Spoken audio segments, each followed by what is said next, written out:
So hi everybody, this is Frank Victoria. I'm going to talk to you about this 30 minutes speed paint. It's an exercise I really like to do a lot because it's uh, fast and allows you to really go straight into your subconscious mind and create something very quickly with no second guessing or anything like that. Because when you want to paint something, there's always a lot of the right brain, or sorry, left brain side of side of your mind that's questioning everything. Should I do this? Should I do that? But when you only have 30 minutes, you just go with the flow and you forget about all that and you go straight to your instinct. So this speed paint, the theme was Pauldron, which is right up my alley, I guess, with the sort of medieval stuff. Drawn a lot of armor, designed a lot of things like that for films in the past, so I kind of know what I'm doing.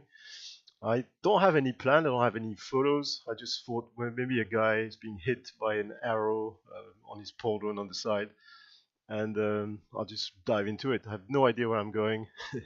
I'm just starting drawing this guy, which will end up kind of looking like me. If you look at the back of your mind, you always find yourself.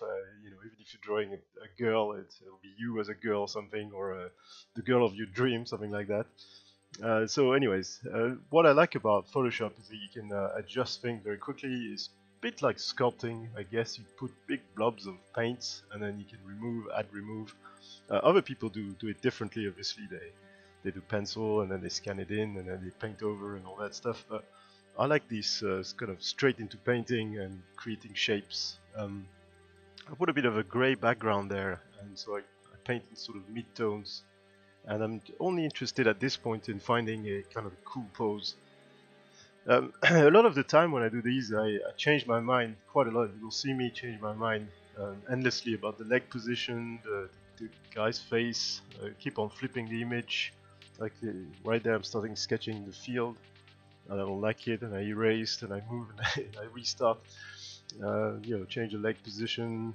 You see the face I don't like at some point, just there, erased it, repainted.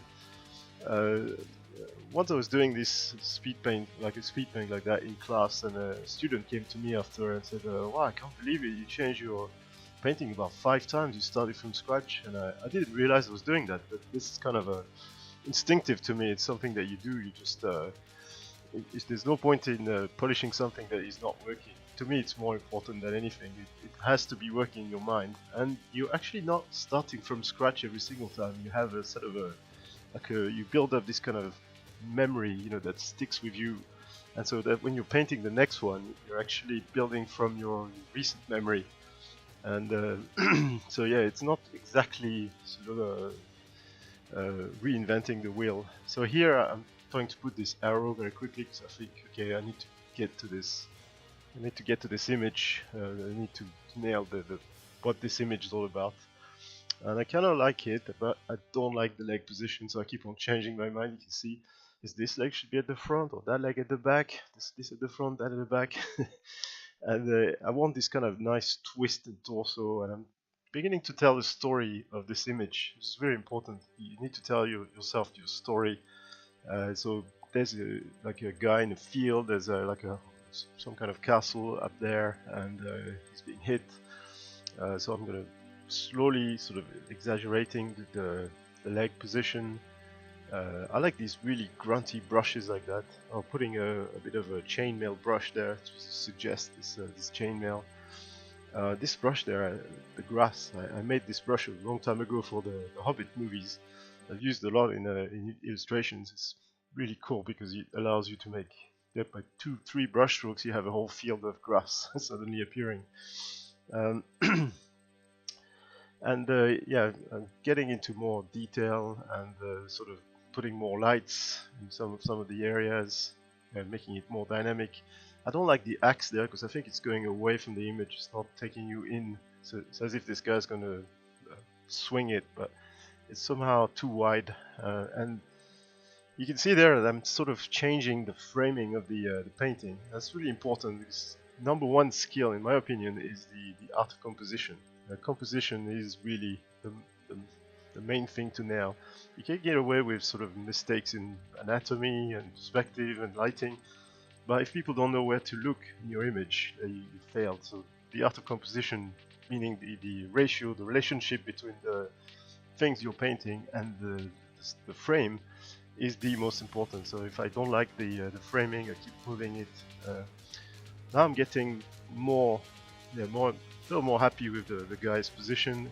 I put a sword towards the inside, so it looks like he's protecting himself. And if you look at it, he's swinging to the right, but he's looking left, so it's quite dynamic. There's an arrow that's just bumped into his little pauldron, and the shield and the sword is all aiming at the same direction. So that's where the danger comes from. So this is the kind of storytelling that you're telling yourself.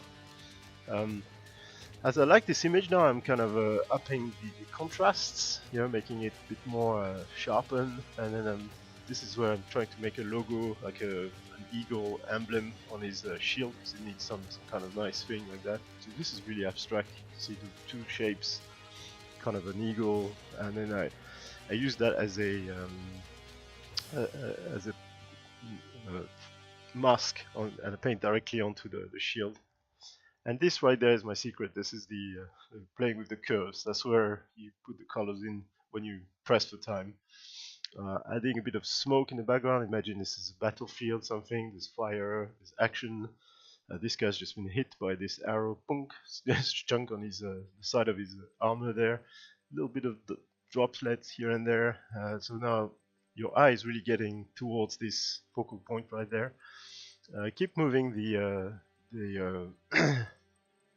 put more grass and a bit of white in the background so that it will kind of frame him like in this triangular or this kind of diagonal line from the top right to the bottom left, and then this kind of X movement, one side, the other, it's like a big X. This image is quite a dynamic composition. He's swinging to the right, but looking to the left. The arrows come from the left. And that's it. I'm just putting my signature now. Just keep playing. If I have a few more seconds. This Spitpaint was actually sped up 4 times, so it's about 28 minutes. I got a couple minutes left to do a bit more detail. I'll make use of all of them, and then stop when the timer stops next to me. And so that's it.